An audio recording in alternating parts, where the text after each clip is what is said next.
there's been some great sort of tangential pieces on this. One by Jay Rosen, maybe we'll have him on.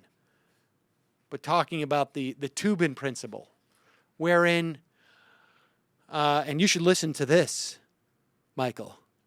The idea that Snowden's a criminal, he should go to jail, but it's good that we're having this debate. Now, of course, this debate would not have happened. I call it the Tubin principle or the Michael Tubin principle. This notion. That's the most insulting thing anybody's ever said to me. Conflating me with Tubin. The idea, I mean, it is quite clear now, and I'm curious, because, Michael, you did have an issue with him going to, that it somehow his, seeking asylum in Russia, which is not a free society, granted, stipulated, somehow put a taint upon his revelations.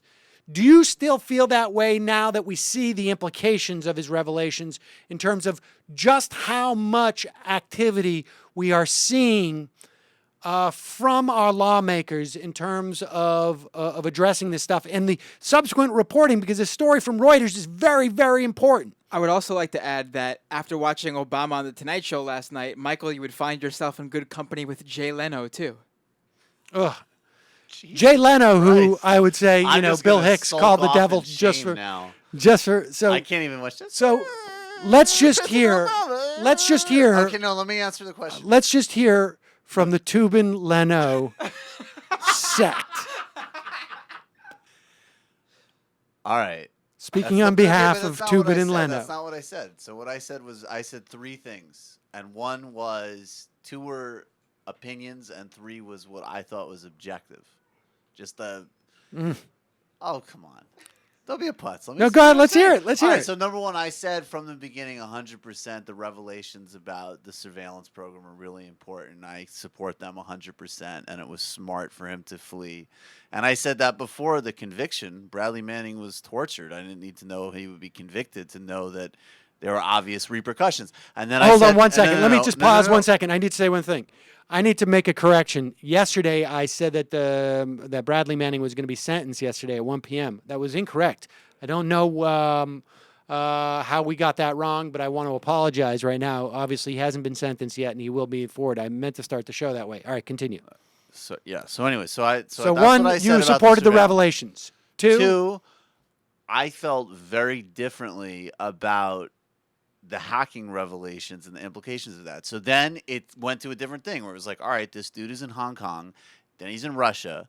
He's talking about a completely different set of revelations there, which have totally different stakes. I don't know what the motivation behind that is. So two, you didn't support the two, hacking I didn't revelations. necessarily support the second round. And then I think that going to places that are adversarial and don't have great records like Russia and China, and then revealing things that don't have the same type of direct stakes are questionable. And then the third thing I said was I thought that the conversation when he went to Russia in America would shift to should he be in Russia. That wasn't my personal opinion. That was a prediction of what would happen in the conversation, which is exactly what did happen. But I don't. But that's actually been overtaken, said the right? whole time, I don't begrudge him trying to save himself. I begrudge some of the revelations, but not his taking care of himself. And the NSA revelations, I'm 100% for. But I don't know if that clears anything up. But Snowden leaked this information to Glenn Greenwald and The Guardian and told them to use their journalistic integrity to their discretion. And I could totally be wrong because I think like Stuxnet turned into a worm that did affect the global internet. So I'm just saying I'm less clear about that. Also, like Greenwald said that everything's encrypted and there's no way like Russian intelligence has looked at these files. I think that's ludicrous. It's hard to imagine. Snowden still claims that, but I mean, I don't buy that. But again, it's not about personalizing it with him or denying, he's trying to preserve himself. At this point, do you think he should go to? Do you think he should go to jail?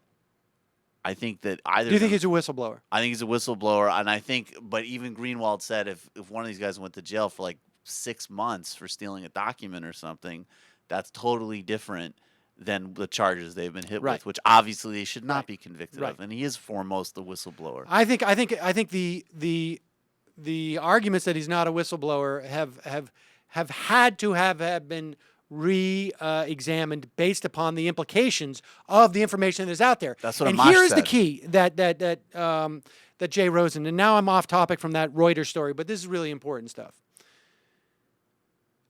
The fact of the matter is that lawmakers either knew or deliberately kept themselves ignorant of what was going on and were unable, in some instances, to make an argument that this should be re-examined. And I'm talking specifically about the way that the Patriot Act and the FISA amendment, the FISA as amended in 2008, was reinterpreted by the FISA court, and became more expansive. The definition of relevant became more expansive. Therefore, the NSA was allowed to collect and store and all of this content and data to be examined later if they so needed to.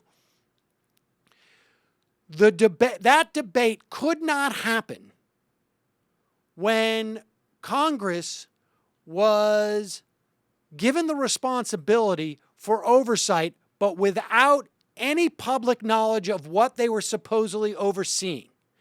What we are seeing now is that when the public is aware of this, it puts pressures on Congress to actually do their due diligence and provide legitimate oversight.